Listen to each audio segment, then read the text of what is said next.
Kita semua pasti udah ngerasain lah ya, tumpukan tugas administrasi yang kayaknya nggak ada habis-habisnya. Tapi, pernah kepikiran nggak sih, kalau alat desain yang setiap hari kita pakai buat bikin presentasi keren, itu ternyata punya kekuatan rahasia buat jadi asisten pribadi kita? Bukan cuma alat, tapi bisa jadi partner kerja. Yuk kita bongkar bareng-bareng kekuatannya. Ngerasa relate banget kan? Ritual pagi, panggil nama satu-satu, centang daftar, terus nanti direkap lagi. Setiap menit yang kita habiskan buat ini tuh, ya ampun berharga banget. Padahal waktu itu bisa kita pakai buat ngobrol sama murid, ngerancang pelajaran yang lebih seru, atau ya sekedar buat narik napas sejenak. Nah, sekarang coba bayangin deh, gimana kalau alat desain yang udah akrab banget di tangan kita itu bisa kita perintahin, bukan cuma dipakai, tapi disuruh buat bikinin aplikasi kecil yang ngurusin semua kerepotan tadi. Dan kerennya, tanpa perlu nulis kode satu baris pun, murni dari instruksi kita. Dan pahlawannya yang mungkin gak kita duga adalah Canva. Tapi bukan Canva yang biasa kita kenal buat desain-desain aja, melainkan fitur super canggihnya Canva Code AI. Nah, ini dia intinya. Fitur ini bisa mengubah bahasa manusia, kata-kata kita sehari-hari, menjadi sebuah aplikasi yang beneran berfungsi. Keren banget kan? Kunci dari semua keajaiban ini tuh ada di satu kata, prompt. Udah, lupain deh kode-kode yang bikin pusing. Kekuatan kita sekarang bukan lagi di skill teknis, tapi di kemampuan kita ngasih instruksi yang jelas. Gampangnya gini, kalau kita bisa jelasin apa yang kita mau secara detail, kita bisa bikin aplikasi itu. Sesimpel itu. Prosesnya juga dibikin gampang banget, sengaja biar kita nggak pusing. Pertama, buka fiturnya. Kedua, tuangin aja semua ide kita dalam bentuk perintah atau prompt tadi. Ketiga, tinggal nonton deh, AI mengubah kata-kata kita jadi aplikasi beneran. Udah, gitu aja, nggak ada langkah keempat. Nah, ini dia contoh nyata prompt yang mantap. Coba perhatiin deh detailnya. Dia nggak cuma minta aplikasi absensi, tapi juga nentuin tampilannya harus responsif, ada tabel dengan kolom-kolom spesifik, pilihan statusnya harus drop down, bahkan nentuin di mana datanya mau disimpan.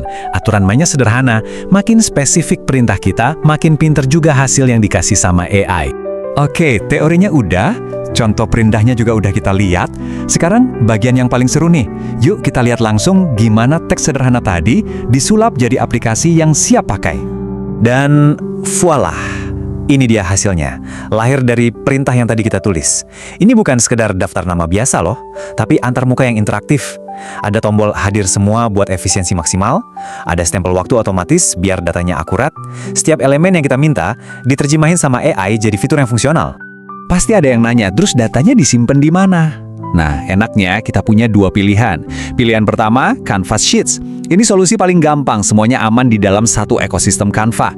Pilihan kedua, Google Sheets. Nah, ini cocok banget kalau kita mau data absensi ini nyambung ke sistem rekapitulasi lain yang mungkin udah kita punya.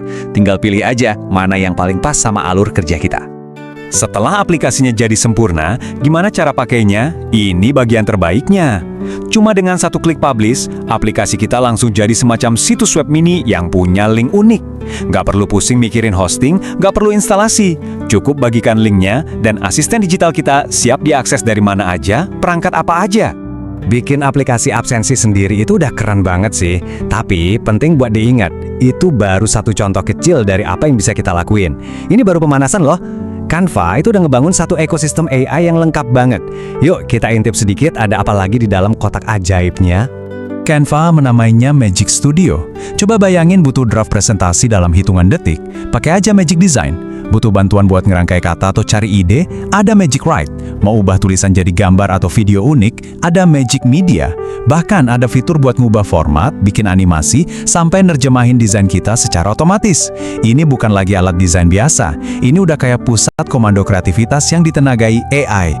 Jadi, ini sebetulnya bukan lagi soal belajar tool baru yang nambahin kerjaan. Justru kebalikannya, ini soal mengubah cara kita berpikir. Teknologi ini bukan beban tambahan, tapi alat buat kita mendelegasikan tugas. Anggap aja mereka asisten yang siap ngambil alih semua pekerjaan yang ngebosenin dan berulang. Biar energi dan waktu kita bisa fokus ke sentuhan manusia, mengajar, berkreasi, dan berinovasi.